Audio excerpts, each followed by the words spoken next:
Good morning student. आज हम लोग प्लेन में आगे कंटिन्यू करेंगे अपना। आज हम लोग प्लेन में पढ़ेंगे equation of a plane passing through bisecting the angle between two plane. कि दो प्लेन है, दो प्लेन के बीच में कोई ऐसा प्लेन है जो कि उसके एंगल को बाइसेक्ट कर रहा है, तो उसका इक्वेशन क्या होगा।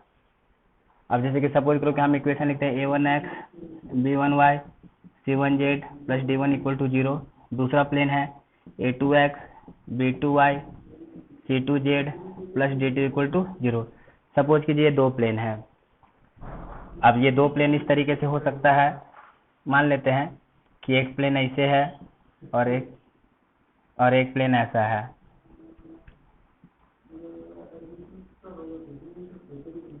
सपोज दैट इस तरीके से एक प्लेन ऐसे और एक प्लेन ऐसे। थोड़ा इसको हम लोग ऐसे टिल्टेड बना देंगे तो ज़्यादा बेटर है, ऐसे समझ में आएगा, है ना। तो अब ये जो इसके बीच का ये जो एंगल बाइसेक्टर है, अभी ऐसे हमारे पास, इसको ऐसे समझिए कि ये हमारे पास दो प्लेन है। एक प्लेन ये इसका एंगल है, इसके बाइसेक्ट करने वाले प्लेन का इक्वेशन दो एंगल हो जाएगा ना। यही प्लेन ऐसे पीछे एक्सटेंड होगा, इधर एक्सटेंड होगा, तो जो ये वाला एंगल बाइसेक्ट करेगा वो इन दोनों एंगल से पास करेगा। ये प्लेन आगे भी है और ये प्लेन भी आगे है, तो इधर वाला भी एक एंगल बाइसेक्टर आएगा। मतलब कि ऐसे दो तरीके का अपने को एंगल बाइसेक्टर मिलेगा। जैसा कि आप लोगों ने लाइन में पढ़ा भी था कि हमने ये दो लाइन ले लिया था।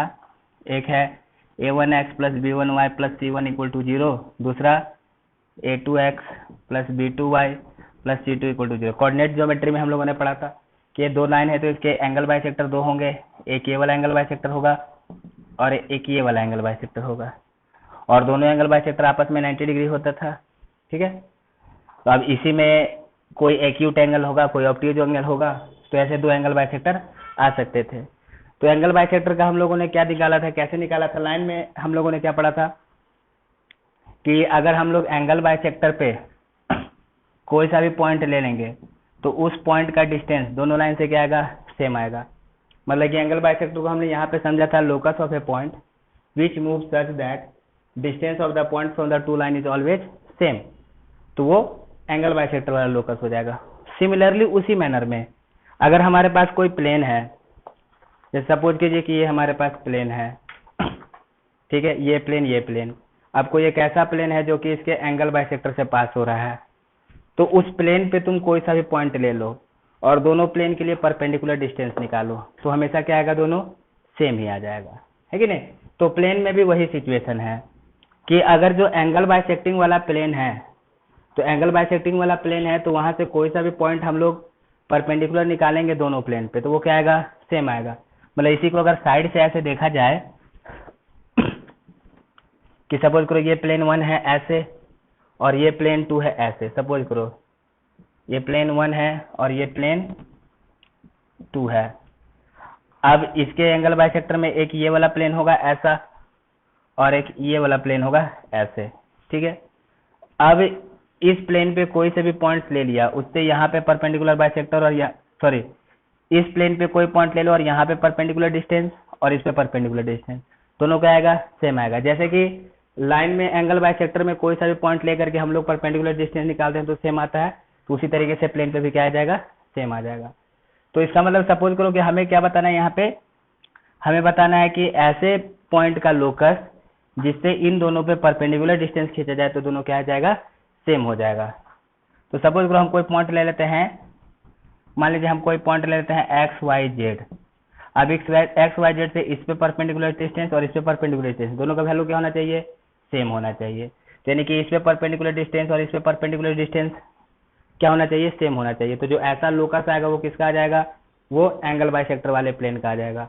तो देयरफॉर इक्वेशन कितना आ जाएगा, इक्वेशन ऑफ एंगल बाइसेक्टर है ना, क्या आएगा इक्वेशन, कोई सा भी हमने ऐसा पॉइंट ले लिया जिससे प्लेन 1 और प्लेन 2 पे परपेंडिकुलर डिस्टेंस क्या आ जाए, सेम आ जाए, तो वो जो लोकस आएगा वही इक्वेशन आ जाएगा। तो इस पे परपेंडिकुलर डिस्टेंस कितना होगा, एक्स वाई जेड से a1x plus b1y plus c1z plus d1 upon a1 square b1 square c1 square under root this is equal to X Y Z से इस पे परपेंडिकुलर डिस्टेंस, क्योंकि इसका वैल्यू प्लस और minus में भी आ सकता है, लेकिन हम डिस्टेंस निकाले तो मॉडुलस लगाना पड़ेगा। कितना, a2x कितना ये आ जाएगा, ये a2x plus b2y plus c2z plus d2 upon a2 square b2 square c2 square under root modulus. तो यहाँ से जो ये एक्स वाई जेड का लोकस है वही क्या है, इसके एंगल बाइसेक्टर का प्लेन का इक्वेशन है। इसी को हम लोग अगर मॉडुलस हटाएंगे तो कैसे लिख सकते हैं, a1x plus b1y c1z plus d1 upon a1 square b1 square c1 square under root, this is equal to plus minus modulus हटा करके a2x plus b2y c2z plus d2 upon a2 square b2 square c2 square, यानी कि इस तरीके से आया। तो एक बार हम लोग इन दोनों को इक्वेट कराएंगे प्लस के साथ, तो पहला इक्वेशन आएगा जो मान लिया कि सपोज करो इसका इक्वेशन होगा, और एक बार माइनस के साथ देखेंगे तो दूसरे प्लेन का इक्वेशन आ जाएगा। ठीक है, तो इस तरीके से हम लोग फाइंड करके बताएंगे इसमें। तो ये हो गया इक्वेशन ऑफ एंगल बाइसेक्टर जो प्लेन का आएगा कि हमारे पास दो प्लेन है, उसके बीच का जो एंगल है हमें ऐसे प्लेन को बताना है जो इसके एंगल बाइसेक्ट करे, तो यहाँ से बता सकते हैं। तो यहाँ पे हमारे पास दो इक्वेशन यानी कि दो प्लेन आएगा। जैसे कि लाइन में हम लोगों ने देखा था कि जो दो लाइन होता था एंगल बाइसेक्टर वो आपस में परपेंडिकुलर होता था, उसी तरीके से ये जो दोनों एंगल बाइसेक्टर प्लेन आएगा ये दोनों भी आपस में क्या आएगा, परपेंडिकुलर ही आएगा, एक प्लस वाले के साथ और एक माइनस वाले के साथ। इस तरीके से हम लोग इक्वेशन निकालेंगे। ठीक, तो अब जैसे कि देखिए ये जो प्लेन है यहाँ पे कुछ क्वेश्चन आता है अलग टाइप में, कैसा कि सपोज कीजिए हमारे पास ये दोनों प्लेन है, तो हो सके एक एंगल एक्यूट बने और एक एंगल क्या बने, ऑब्ट्यूज बने, है ना। एक एंगल एक्यूट बनेगा और एक एंगल क्या बनेगा, ऑब्ट्यूज बनेगा। अगर इसमें स्पेशली बोला गया कि दो है ना यहाँ पे प्लस माइनस करके, यानी कि दो एंगल बाइसेक्टर है, अगर एक्यूट वाला एंगल बाइसेक्टर बताना है तो कैसे निकालेंगे, ऑब्ट्यूज वाला एंगल बाइसेक्टर निकालना है तो कैसे निकालेंगे। तो जब कभी भी हम लोग को ऐसे एक्यूट एंगल बाइसेक्टर या ऑब्ट्यूज एंगल बाइसेक्टर कोई सा भी निकालना हो तो हम लोग क्या करेंगे, d1 और d2 को पॉजिटिव कर लेंगे। यानी कि सबसे पहले हमें क्या करना है, d1 और d2 को पॉजिटिव कर लेना है, यानी कि हम लोग करेंगे d1 d2 ग्रेटर देन 0 कर लेने का। कैसे ग्रेटर देन 0 कर लेने का, अब जैसे कि सपोज कीजिए कि एक ऐसा है 2x plus 3y minus 6z minus 1 equal to 0, है ना। अब यहाँ पे ये माइनस में है तो इसको हम लोग ऐसे माइनस से मल्टीप्लाई करके ऐसा लिख सकते हैं ना, minus 2x minus 3y plus 6z plus 1 equal to 0। यानी इसी चीज को हमने इसके d को प्लस में कर लिया, जब d माइनस में था तो माइनस से मल्टीप्लाई करके d प्लस में कर लिया।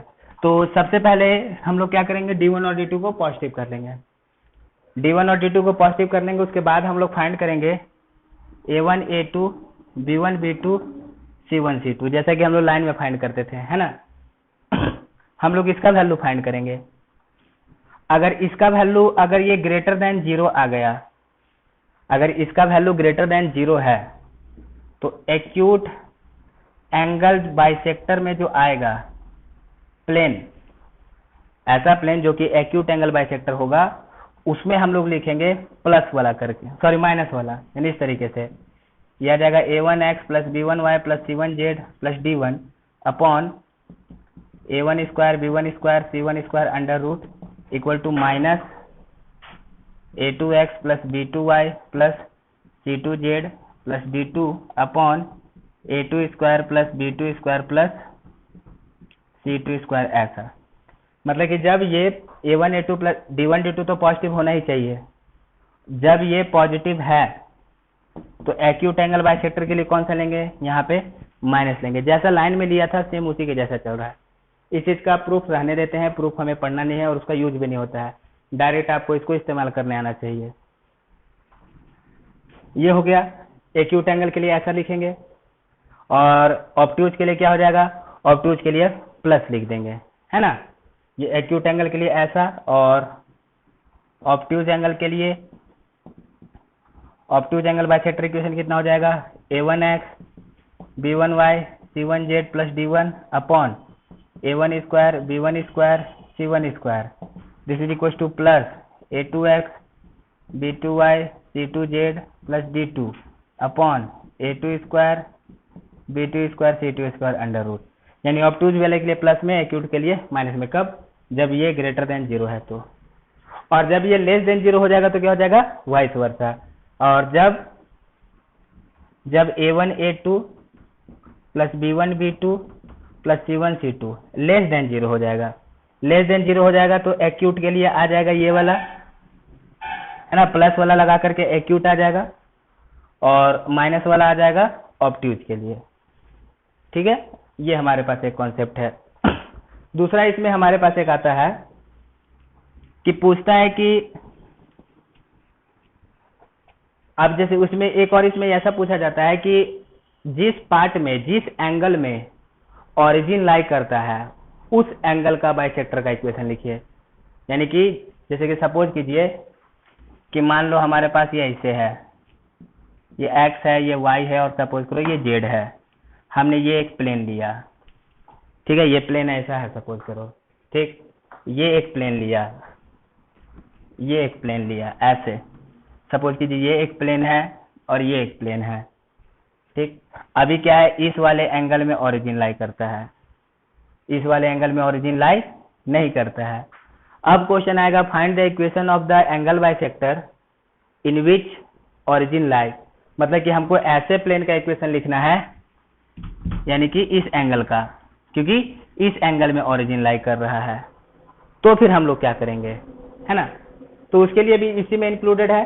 तो सबसे पहले आपको क्या करना है, सबसे पहले आपको क्या करना है कि d1 d2 को पॉजिटिव कर लेना है। d1 d2 पॉजिटिव कर लिया, यानी कि d1 d2 पॉजिटिव करने के बाद हम लोग फाइंड करेंगे a1 a2 plus b1 b2 plus c1 c2। अगर ये ग्रेटर देन 0 है, अगर ये ग्रेटर देन 0 है यानी कि ये पॉजिटिव है, तो अगर हमें उस एंगल का बाइसेक्टर लिखना है जिस एंगल में ओरिजिन लाई करता है, तो वो हो जाएगा प्लस वाला लगा करके। मतलब कि जब ये ग्रेटर देन 0 है तो जो ओरिजिन है वो ऑब्ट्यूज एंगल में लाई करेगा, यानी कि ओरिजिन विल लाई ऑन क्या, ऑब्ट्यूज एंगल। जब a1 a2 b1 b2 plus c1 c2 greater than 0 है तो जो ओरिजिन आएगा 0,0,0 वो किस पे आएगा, वो ऑब्ट्यूज एंगल में आएगा। तो प्लस वाला पार्ट लेकर के चलेंगे हम लोग, कंटेनिंग ओरिजिन। तो equation of angle bisector containing origin is if d1 d2 is greater than 0 and this is greater than 0, then the equation of the angle bisector containing origin is this, obtuse में lie करता है।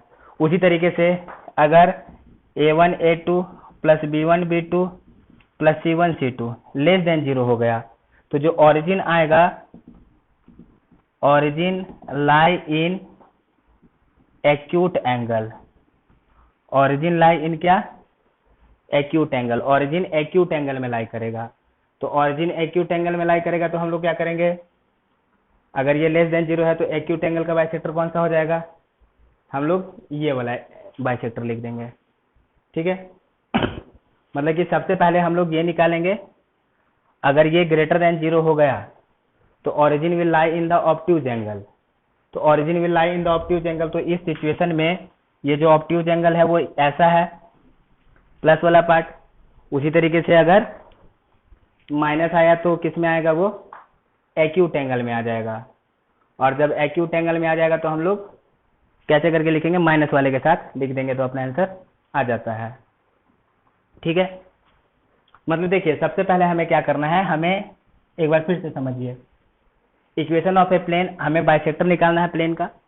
ऐसा equation दिया रहेगा तो इस equation में सबसे पहले d1 d2 को पॉजिटिव कर लो, सबसे पहले d1 d2 को पॉजिटिव कर लो। और अब d1 d2 पॉजिटिव करने के बाद अगर ये वाला ग्रेटर देन 0 है ना, a1 a2 plus b1 b2 plus c1 c2, अगर ये ग्रेटर देन 0 है, अगर ये ग्रेटर देन 0 है तो एक्यूट एंगल बाइसेक्टर कैसे आएगा, यहाँ पे माइनस लगा करके। और अगर ये लेस देन 0 है तो, अगर ये ग्रेटर देन 0 है तो एक्यूट एंगल वाला ऐसे माइनस लगा करके, और ऑब्ट्यूज एंगल वाला इस तरीके से यहाँ पे प्लस लगा करके। और अगर a1 a2 plus b1 b2 plus c1 c2 less than 0 है तो, लेस देन 0 है तो एक्यूट एंगल बाइसेक्टर कितना आ जाएगा,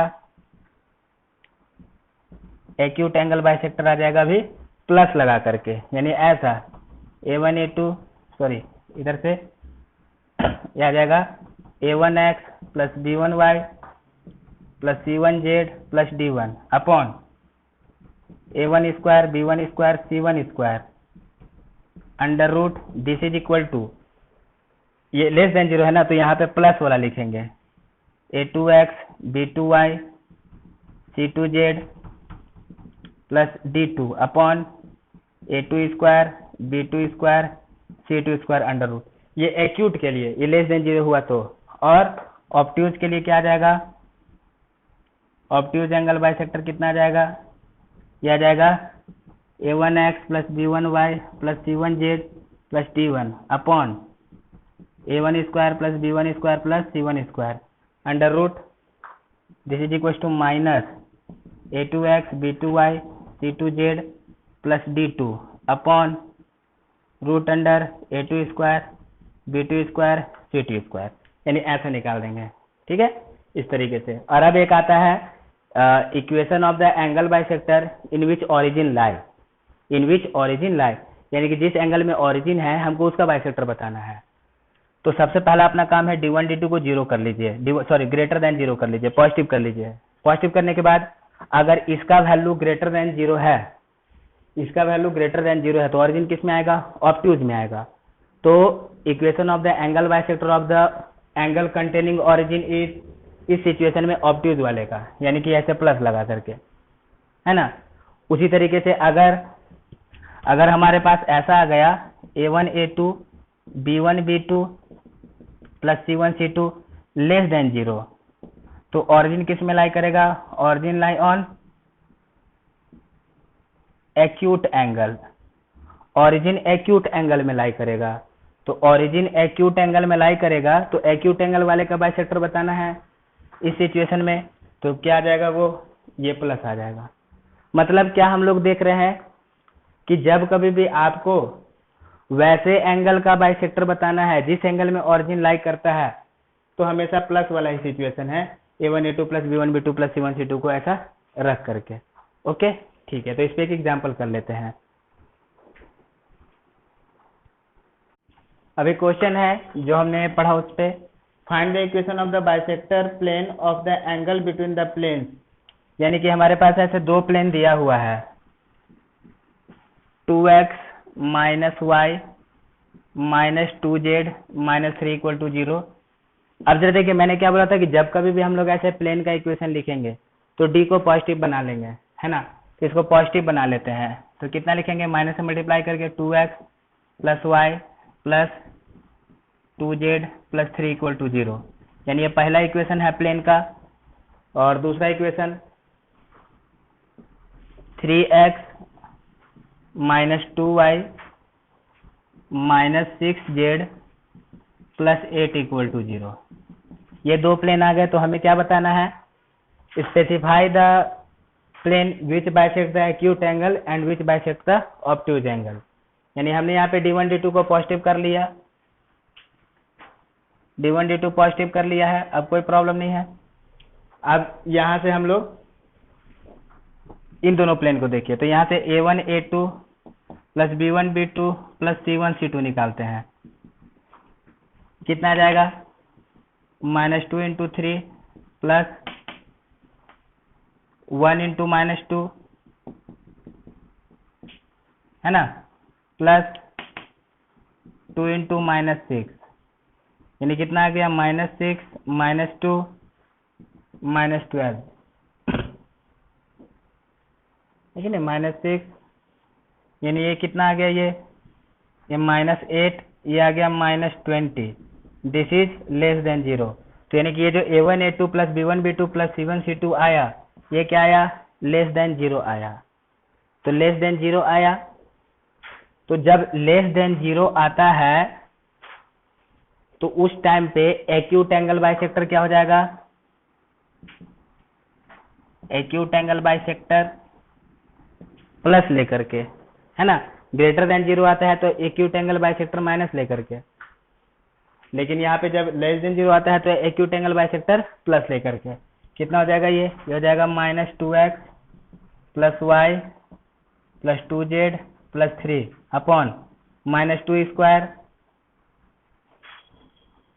माइनस 2 स्क्वायर प्लस 1 स्क्वायर, या इसको 2 स्क्वायर ही करते हैं, माइनस 2 करने से अच्छा है, 2 square 1 square 2 square under root equal to plus लेकर के, क्योंकि लेस देन 0 है एक्यूट एंगल के लिए, कितना 3x -2y -6z + 8 upon 3 square 2 square 6 square under root. ये प्लस है, कोई फर्क नहीं पड़ता, ऐसे रहने देते हैं।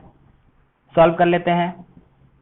-2x + y + 2z + 3, इधर से 9 यानी कि 3 आ जाएगा, और इधर से 3x - 2y -6z + 8, इधर से आ जाएगा 9 4 36 40 49 यानी कि 7 आ जाएगा। क्रॉस मल्टीप्लाई करा लेते हैं। -14x + 7y + 14z + 21, this is equal to 9x - 6y - 18z + 24।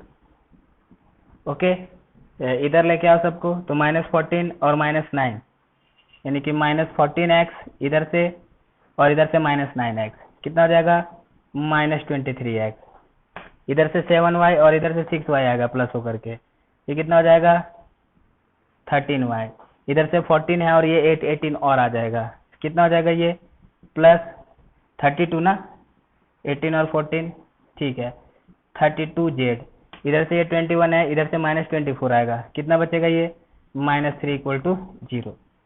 तो ये किसका इक्वेशन हो गया? This is the equation of a plane which is bisecting the acute angle. Obtuse angle bisector के लिए क्या करना है? ये तो एक्यूट निकाला, ऑब्ट्यूज के लिए क्या करना है? यहाँ पे माइनस कर देना है ना, यानी कि यहाँ पे माइनस कर देंगे तो हमें मिल जाएगा ऑब्ट्यूज एंगल। तो उसका भी चाहे तो हम लोग लिख सकते हैं। तो ऑब्ट्यूज एंगल बाइसेक्टर के लिए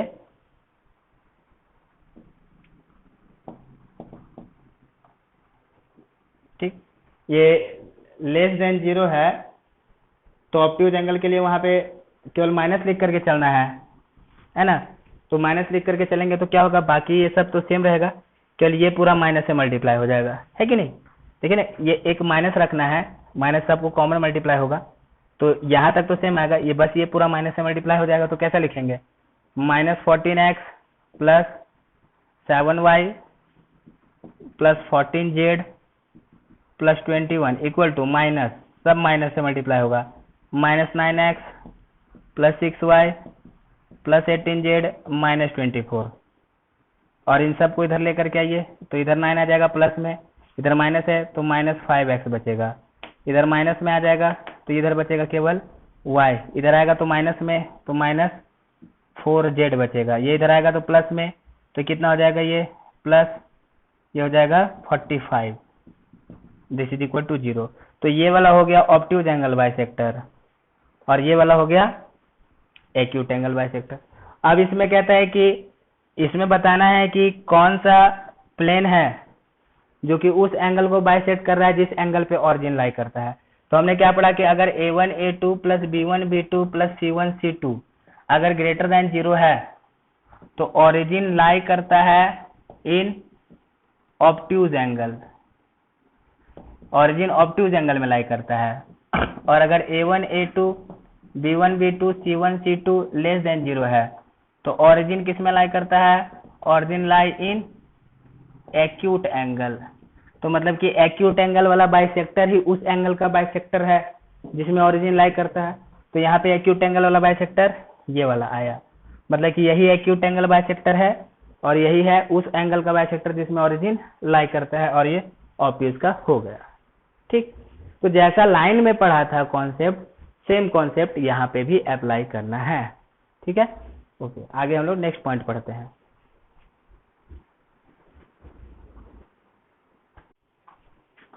अभी नेक्स्ट पॉइंट है हम लोग का स्फीयर। अभी स्फीयर तो आप लोगों को पहले से ही पता है क्या होता है। जैसे कि 2 डायमेंशन में हमारे पास सर्कल है, कि 2 डायमेंशन में हमारे पास एक सर्कल है, और सर्कल को हम लोग कैसे समझेंगे कि ऐसा किसी पॉइंट का ऐसा लोकस कि उसका एक फिक्स पॉइंट से जो डिस्टेंस आए हमेशा कांस्टेंट आ जाए, तो वो उस टाइप के लोकस को हम लोग सर्कल कहते हैं। किसमें? 2 डायमेंशन में। If a body is moving along a path such that its distance from a fix point is always constant, then the locus of that path is a circle. In 2D, 3D में भी यही concept है।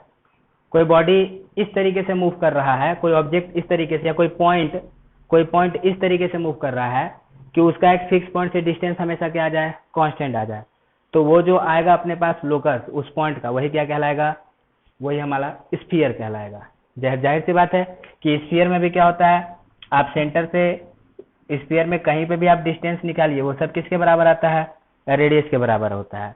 तो जो 2 dimension में circle का locus है, जो डेफिनेशन है, वही डेफिनेशन किसका है, स्फीयर का है।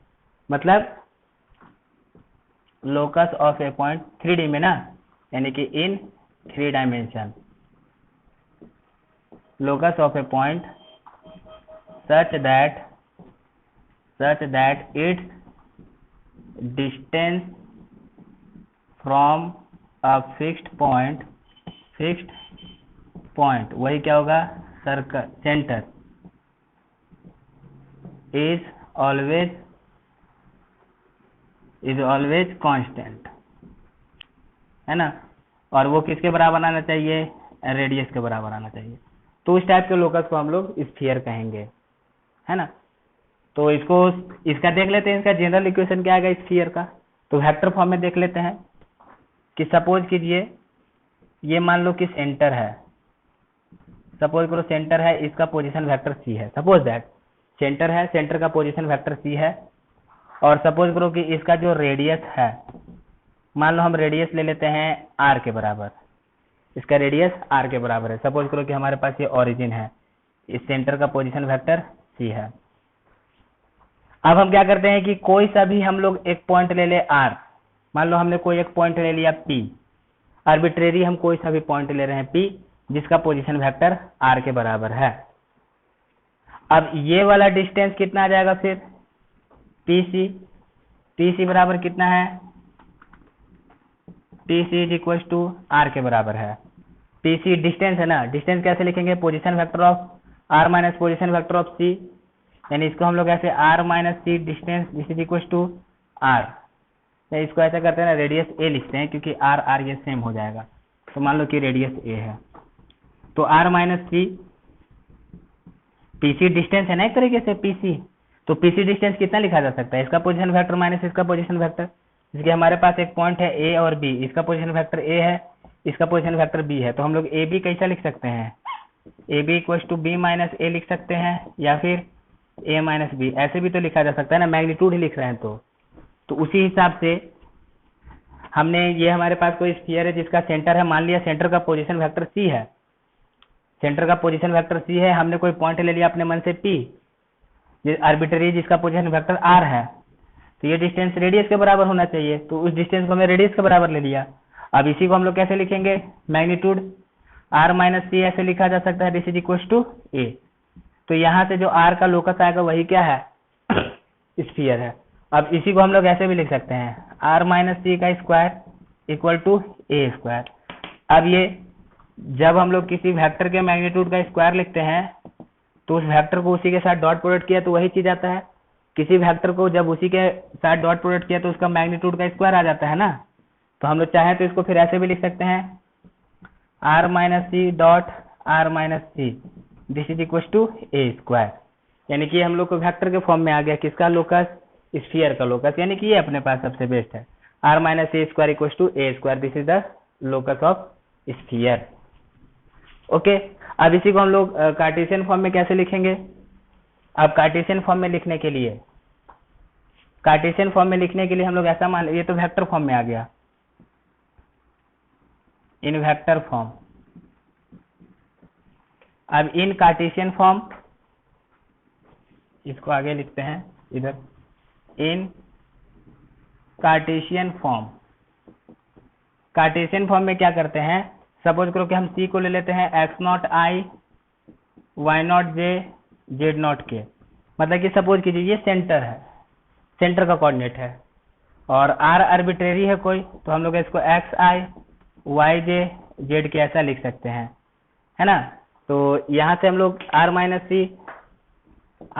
सी वेक्टर कितना लिखेंगे, आई का आई के साथ, जे का जे के साथ, के का के साथ, x not i y minus y not j plus z minus z not k, इतना आ जाएगा। तो आर माइनस सी का ये कितना लिखेंगे, मॉडुलस, इसका मॉड कितना हो जाएगा, यानी इसका magnitude x minus x not square, y minus y not square, z minus z not square under root. ठीक है, तो देयरफॉर इसी चीज को कैसे लिखा जा सकता है, x minus x not square plus y minus y not square, z minus z not square is equal to a square, दोनों तरफ स्क्वायरिंग कर दिए तो यानी कि this is the equation of sphere in coordinate form. जाहिर सी बात है, जो सर्कल का इक्वेशन था, एक्स नॉट वाई नॉट अगर सेंटर है तो सर्कल का इक्वेशन कैसे लिखते थे, सेंटर और रेडियस पता है तो इसी तरीके से होता था, x minus x not square plus y minus y not square equal to radius का स्क्वायर। सर्कल का उसी टाइप में स्फीयर का है, 3D में मिलता जुलता है बिल्कुल सर्कल के जैसा इसका इक्वेशन, चलेगा। तो ये हो गया कार्टेशियन फॉर्म में, कब, जब हम लोग को सेंटर और रेडियस का वैल्यू दिया रहे तो हम लोग इस तरीके से या तो वेक्टर फॉर्म में लिखेंगे या फिर इस फॉर्म में लिख सकते हैं स्फीयर का इक्वेशन, है ना। तो अभी इसका जनरल इक्वेशन कैसे लिखेंगे हम लोग स्फीयर का, जैसे कि हम लोग सर्कल का जनरल इक्वेशन लिखते थे कोऑर्डिनेट ज्योमेट्री जब पढ़ रहे थे, तो उसी तरीके से हम लोग इसका जनरल इक्वेशन कैसे लिखेंगे। तो अब जरा देखिए, हमारे पास जो इक्वेशन आया x minus x not square plus y minus y not square plus z minus z not square equal to a square, इसको जरा हम लोग एक्सपेंड करते हैं, x square plus x not square minus 2x x not plus y square y not square minus 2y y not plus z square z not square minus 2z z not equal to a square. ठीक, अब यहाँ से x square y square z square minus 2x not x minus 2y not y minus 2z not z, ऐसा है ना, plus x not square y not square z not square minus a square, this is equal to 0। तो in general form हम लोग कैसा equation लिख सकते हैं, इक्वेशन ऑफ स्फीयर ऐसा आ जाएगा, x square y square z square plus 2gx 2fy 2kz, okay, क्या है इसमें UVW लिखा है ना, ओके, UVW लिख देते हैं, plus 2ux 2vy 2wz plus d equal to 0। यानी कि इन जनरल ऐसा है, देखिए ना, इसको हम लोग क्या किया, इसको हम लोग 2u मान लिए, इसको हमने क्या मान लिया 2v मान लिया, इसको कितना मान लिया 2w मान लिया, तो हम लोग इस इक्वेशन को इन जनरल ऐसा लिख सकते हैं। तो ये जनरल इक्वेशन है स्फीयर का। तो अब इस जनरल इक्वेशन से सेंटर कितना आ जाएगा बताइए, सेंटर कितना है यहाँ पे, सेंटर कितना, माइनस 2x नॉट की जगह पे 2u लिखा हुआ है ना, तो यहाँ पे सेंटर है x नॉट, यहाँ पे देखो, यहाँ पे हमने क्या किया, यहाँ पे माइनस 2x नॉट के जगह पे 2u लिख दिया, तो x नॉट कितना आ जाएगा माइनस u। उसी तरीके से यहाँ पे माइनस 2y नॉट के जगह पे कितना लिख दिया 2v लिख दिया, तो y नॉट कितना आ गया माइनस v, एंड उसी तरीके से माइनस 2z नॉट के जगह पे कितना लिख दिया 2w, तो z नॉट इक्वल टू कितना आ गया माइनस w, और इसके जगह पे क्या लिख दिया d लिख दिया, तो इसके जगह पे d लिख दिया, तो इसके जगह पे d लिख दिया, तो x not square y not square z not square minus a square equal to कितना d, यही ना। तो अब यहाँ पे d लिख दिया, तो देयरफॉर कितना आ जाएगा a equal to x not square y not square z not square minus d, ये a स्क्वायर, तो a इक्वल टू कितना x not square y not square minus d under root, हमने ये a का value लिख दिया। अब यहाँ पे एक्स नॉट की जगह पे कितना, एक्स नॉट स्क्वायर हम लोग यू स्क्वायर भी लिख सकते हैं यू स्क्वायर, उसी तरीके से y not square v square plus कितना z not square minus t under root. यानी इस तरीके से हमने ए का वैल्यू लिखा, यू स्क्वायर वी स्क्वायर डब्ल्यू स्क्वायर माइनस डी, है ना, रेडियस। तो इसका मतलब जरा देखिए, अब हमारे पास ये जनरल इक्वेशन दिया हुआ है, तो इस जनरल इक्वेशन में सेंटर कितना आ रहा है, इस जनरल इक्वेशन में हम लोग सेंटर कितना लिखेंगे, माइनस यू माइनस, देखिए general equation x not y not z not है ना, centre x not y not z not है, तो वहां से अगर हम लोग इसको से कंपेयर करा रहे हैं तो हमारे पास सेंटर कितना आ रहा है, minus u minus v minus डब्ल्यू ये, और रेडियस कितना आ रहा है, इसके हिसाब से रेडियस कितना आ रहा है, a equal to u square v square डब्ल्यू square minus d under root. तो जैसा सर्कल में हम लोग के पास था ना इक्वेशन, जैसे सर्कल का जनरल इक्वेशन हम लोग कितना लिख देते थे, x square y square 2gx 2fy plus c equal to 0 plus c equal to 0। तो सेंटर कितना आता था अपने पास, सेंटर आता था माइनस जी माइनस एफ, और रेडियस हम लोग कितना लेते थे, जी स्क्वायर एफ स्क्वायर माइनस सी अंडर रूट। तो बिल्कुल इसी के जैसा है हमारे पास ये इसका इक्वेशन, स्फीयर का जनरल इक्वेशन। ठीक, आगे देखते हैं इसमें। अभी जैसे एक छोटा सा क्वेश्चन करते हैं जो हमने अभी पढ़ा। तो अभी हमारे पास इक्वेशन दिया हुआ है, इक्वेशन ऑफ स्फीयर हमारे पास दे रखा है कुछ इस तरीके से, 2x square 2y square 2z square minus 2x minus 4y plus 2z plus 3 equal to 0। हमें इसमें इसका सेंटर और रेडियस बताना है, सेंटर एंड रेडियस बताना है। तो हम लोग पहले जनरल इक्वेशन हम लोगों ने क्या पढ़ा था, x square y square z square 2ux 2vy plus 2wz plus d equal to 0। तो ये हमने जनरल इक्वेशन पढ़ा था, तो इसमें सेंटर कितना आया था, सेंटर आया था इसका, है ना, यानी कि minus u minus v minus डब्ल्यू, और रेडियस कितना था, यू स्क्वायर वी स्क्वायर डब्ल्यू square minus t under root, ऐसा। तो इस हिसाब से हम लोग देखिए यहाँ पे x square y square z square इसके साथ कोफिशिएंट लगा हुआ है। हमने जो जनरल इक्वेशन पढ़ा था, जनरल इक्वेशन में x square y square z square coefficient free है ना। तो इससे हम लोग क्या करेंगे, पहले तो 2 से डिवाइड कर देते हैं दोनों तरफ। हमें x square y square z square को कोफिशिएंट फ्री करना है, ऐसे डायरेक्ट हम लोग इसको नहीं देख लेंगे, क्योंकि जनरल इक्वेशन में हम लोगों ने क्या देखा था, x square y square z square के साथ कोफिशिएंट नहीं था, 1 था केवल। तो 2 से डिवाइड कर दो दोनों साइड में, तो 2 से डिवाइड कर देंगे तो कितना आ जाएगा, x square y square z square minus x minus 2y, इधर से plus z plus 3/2 equal to 0। अब सही है अपने पास, है ना। अब यहाँ पे जरा देखो, 2u एक्स के साथ 2u ना, 2u के साथ कितना है -1, तो देयरफॉर u कितना आ गया -1/2। ठीक है, 2v की जगह पे कितना है -2, तो v कितना आ गया -1, और 2w के जगह पे कितना है, 2w के जगह पे 1 है, z के साथ 2w के साथ क्या है 1 है, तो w कितना आ गया 1/2 आ गया। ठीक, तो सेंटर कितना आ जाएगा, सेंटर कितना -u minus v minus w, यानी -u बोले तो 1/2 -v 1 -w -1/2, यानी कि ये कोऑर्डिनेट आ गया सेंटर का। और रेडियस का कोऑर्डिनेट कितना आ जाएगा, फिर रेडियस हम लोग कितना लिखेंगे, u स्क्वायर v स्क्वायर, यानी यहाँ से ना तो डायरेक्ट वैल्यू लिखते हैं, u स्क्वायर कितना 1/4, v स्क्वायर कितना 1, w स्क्वायर कितना 1/4 माइनस d, तो d की जगह पे यहाँ पे कितना है 3/2 है, -3/2 लिख देंगे। कितना आता है ये, नीचे में आ जाएगा एलसीएम 4, 1 + 4 + 1 -6, यही ना, यानी कि इधर से आ गया 4 2 3 जा 6, यानी ये 0 आ गया रेडियस, तो इसका यानी इसका रेडियस 0 आ गया, तो यानी कि इसका रेडियस 0 आ गया है, मतलब कि यानी दैट इज a = 0, यानी रेडियस 0।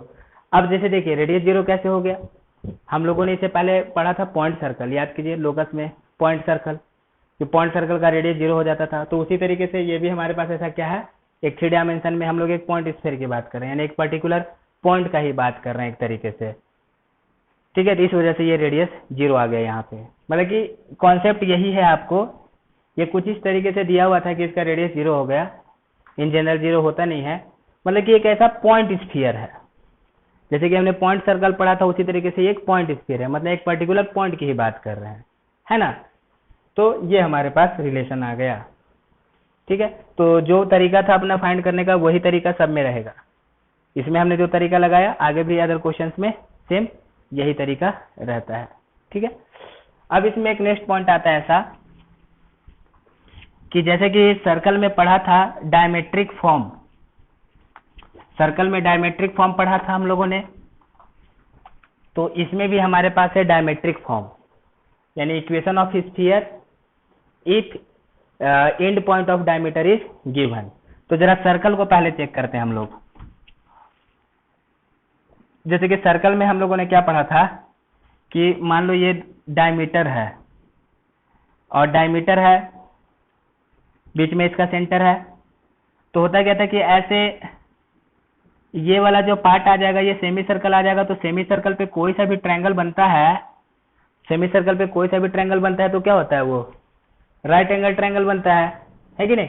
तो मान लिया इसका पॉइंट दिया हुआ था x1, y1 सर्कल में, इसका है x2, y2, तो हमें सर्कल का इक्वेशन लिखना था, तो डायमेट्रिक फॉर्म में कैसे लिखते थे, मान लिया कि हमारे पास सर्कल है, हम अपने मन से इस पे कोई पॉइंट x, y ले लेते थे, तो ये वाला लाइन और ये वाला लाइन अभी हमेशा क्या आएगा, आपस में परपेंडिकुलर आएगा, तो दोनों के स्लोप का प्रोडक्ट हम लोग कितना कर देते थे, -1, यानी कि दिस इज, इसका स्लोप कितना लिख सकते हैं, y - y11 x - x11, ये ना, इसका स्लोप इनटू इसका स्लोप कैसे लिखेंगे, y - y2 x - x2, ये डॉट कितना होना चाहिए, दोनों आपस में परपेंडिकुलर है ना, तो इसका स्लोप y - y1, इसका स्लोप इतना, तो दोनों आपस में है तो दोनों का प्रोडक्ट कितना होना चाहिए, 0 होना चाहिए दोनों का स्लोप।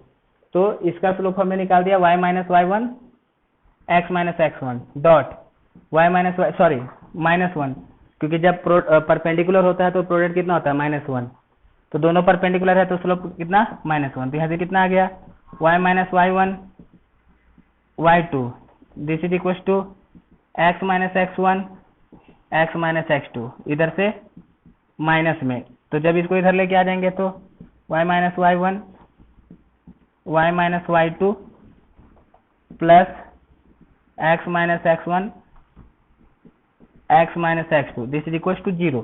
तो this is the equation of the circle in diametric form. तो सिमिलर इसी मैनर में हमारे पास सपोज कीजिए कि कोई स्फीयर है, सपोज करो कि हमारे पास कोई स्फीयर है, हमको इस स्फीयर का सपोज करो कैसे, ये डायमीटर दे दिया है ना, स्फीयर का डायमीटर। अब स्फीयर का डायमीटर बहुत सारे तरीके से हो सकता है, ऐसे ऐसे ऐसे किसी भी तरीके से हो सकता है। तो जैसा कि हम लोग सर्कल में, अगर तुम सर्कल में, सेमी सर्कल में तुम कोई सा भी पॉइंट ले लो तो हमेशा राइट एंगल ट्रायंगल बनेगा, तो उसी तरीके से स्फीयर में आप, हमारे पास कोई डायमीटर है, स्फीयर पे कोई सा भी पॉइंट ले लो आप, जैसे सपोज करो कि हम ऐसे स्फीयर में खड़े हैं सेंटर पे, है ना, और ये कैसा डायमीटर वाला लाइन है, मान लो ये डायमीटर वाला लाइन है, हम स्फीयर में खड़े हैं, कोई सा भी पॉइंट लेकर के जब ऐसे मिलाएंगे तो हमेशा क्या बनेगा, 90 डिग्री का एंगल ही बनेगा, यानी कि राइट एंगल ट्रायंगल बनेगा।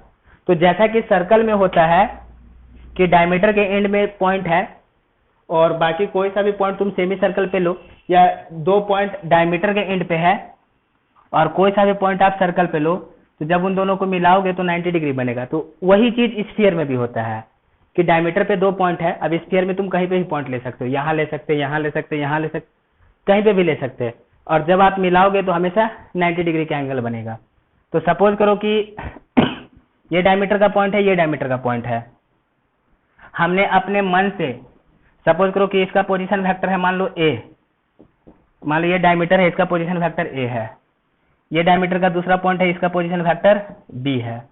सपोज करो कि हमने अपने मन से इस पे कोई ले लिया पॉइंट जिसका पोजीशन वेक्टर r है, तो जब हम लोग इन दोनों को मिलाएंगे तो आपस में दोनों हमेशा क्या होगा, 90 डिग्री होगा।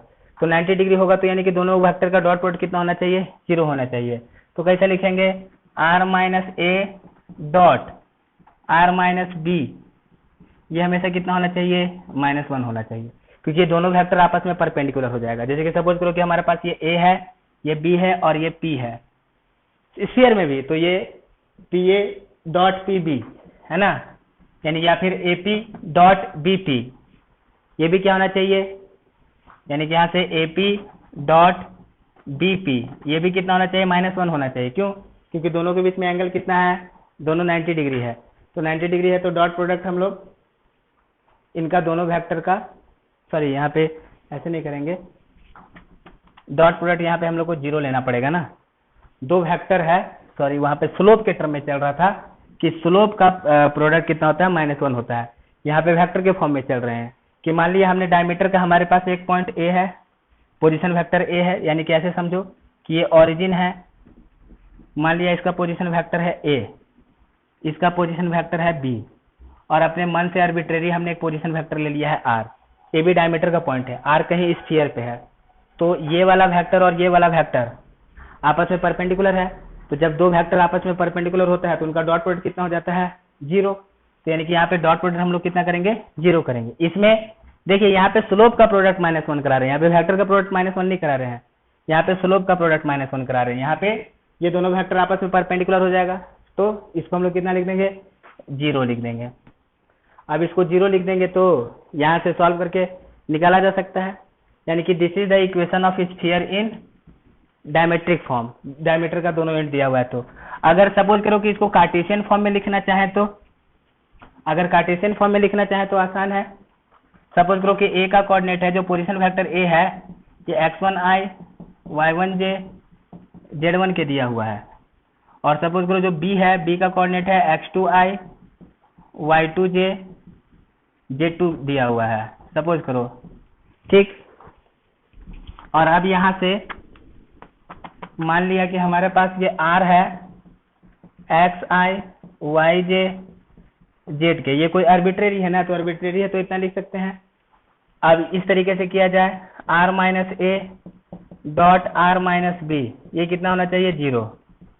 तो r माइनस a करेंगे तो i का i के साथ, j का j के साथ, k का k के साथ, तो कितना, x minus x1i y minus y1j z minus z1k, okay, dot x minus x2i y minus y2j z minus z2k, ये कितना होना चाहिए, 0। तो जब हम लोग डॉट प्रोडक्ट करते हैं तो i का i के साथ, j का j के साथ और k का k के साथ, तो i का i के साथ, j का j के साथ और k का k के साथ करेंगे तो कितना आ जाएगा, x minus x1 x minus x2 plus y minus y1 y minus y2 plus z minus z1, this is equal to 0। तो this is the equation of sphere in diametric form. नहीं तो यहाँ से आप एक काम ऐसे भी कर सकते हैं, कैसे डायमेट्रिक फॉर्म दिया हुआ है तो दोनों का मिड पॉइंट निकाल दो, तो मिड पॉइंट निकाल दो तो क्या मिल जाएगा, सेंटर मिल जाएगा, और सेंटर मिल जाएगा, और फिर दोनों का डिस्टेंस निकाल दो तो डायमीटर मिल जाएगा, उसको 2 से डिवाइड कर दो तो रेडियस मिल जाएगा। तो फिर इसी चीज को हम लोग वापस चाहे तो सेंटर और रेडियस के फॉर्म में लिख सकते। तो ये हमारे पास एक स्फीयर का इक्वेशन है। ओके, आगे देखते हैं नेक्स्ट पॉइंट।